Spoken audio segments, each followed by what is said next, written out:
Welcome to my first recap, reaction, thoughts, questions video thing on The Flash. Last night was the season premiere of The Flash, and I thought, all in all, it was a pretty good episode. It was a little dark, not, Arrow dark, but dark, which is unusual for a show like The Flash. I mean, sure, the end of last season wasn't, super happy bright, but it wasn't, dark either. We started with a little fake out, and we ended on a pretty positive note. It was the stuff in the middle that was kind of dark. It's been 6 months since the season finale, and Barry's working on his own because he doesn't want to put anyone else in danger. Understandably, he doesn't want another Eddie situation, or, as we would learn, another Ronnie situation. But I did like the opening because it gave us a chance to see both Rick and Tom interacting with people, since their characters, died in the finale. And, we had Ronnie for a brief moment. Of course, all of that would be revealed to be kind of this dream thing. I don't really know what it was. Fake out. And we get down to the real crux of the episode, which is Barry's been working by himself to both rebuild Central City and be the Flash and defend Central City. And he's been pushing all of his friends away. And we learn the reason why is because during the singularity, in order to stop it, Barry had to run around the wormhole and he slowed it, or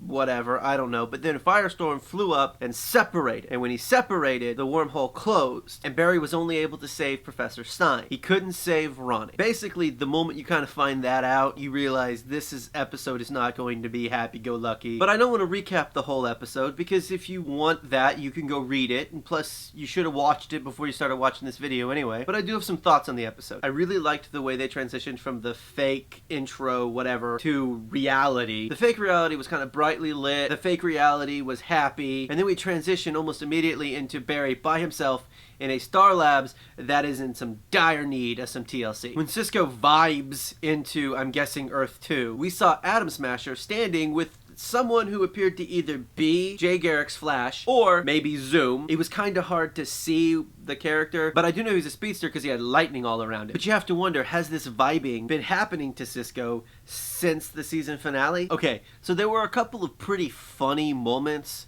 in the show in between the beginning and the end bookends. One of them, and possibly my favorite moment in the entire premiere, was when Professor Stein comes up with Atom Smasher as a name, and Cisco looks at him for a second and just gives him a giant hug. It's almost kind of like Cisco saying, "Oh good, there's another one of me." Of course, the whole Batman Flash signal thing was great, with Cisco saying, "I think I saw it in a comic book somewhere." It was just a nice nod to Batman. It's just kind of like the writer's way of saying, look, we know this is a dark episode, so we're going to add a little punch here or there with some comedy. And now we get to the real heart of the episode. As it turns out, Harrison Wells kinda did the right thing as he planned for, maybe dying. In a sense that he decided to give Barry what Barry wanted, which is to get his father out of prison. He confesses to the murder, he gives them all the right information, and they are able to release Henry. The way the scene played out, I thought for a moment it was a dream, like the opening sequence. I really did, because it was so bright and happy, and I thought, ooh,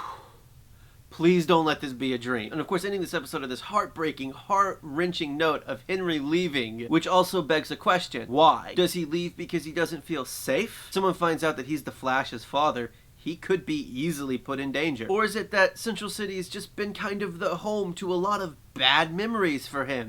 With his wife being murdered and all. Some other questions that popped in my head as the episode went on. Ronnie, is he dead or is he in an alternate universe? It does appear by some of the producer interviews that Robbie Amell wasn't going to be as available to them this season as he was last season. So it seems like they made kind of the executive decision to kill him. Except, is he dead? Did he get sucked into the singularity before it collapsed, and now is he on Earth 2, and how does he get back to Earth 1? Of course, he's not going to appear in Legends of Tomorrow, but Firestorm and Professor Stein both are, with a new partner. That really should have been some pretty serious foreshadowing as to Ronnie's fate, and it never even crossed my mind. I just kind of thought he was going to be done being Firestorm. The other thing that seems to have also been somewhat confirmed by some of these producer interviews is my thought that Professor Stein was becoming the new Wells. I'm also curious about Tom Cavanaugh. He's supposed to be a series regular. How? I mean, there's a couple of options. Number one, Earth 2 Harrison Wells shows up on Earth, and so that's one way to do it, and that's actually the way I kind of thought. The second thought is, of course, that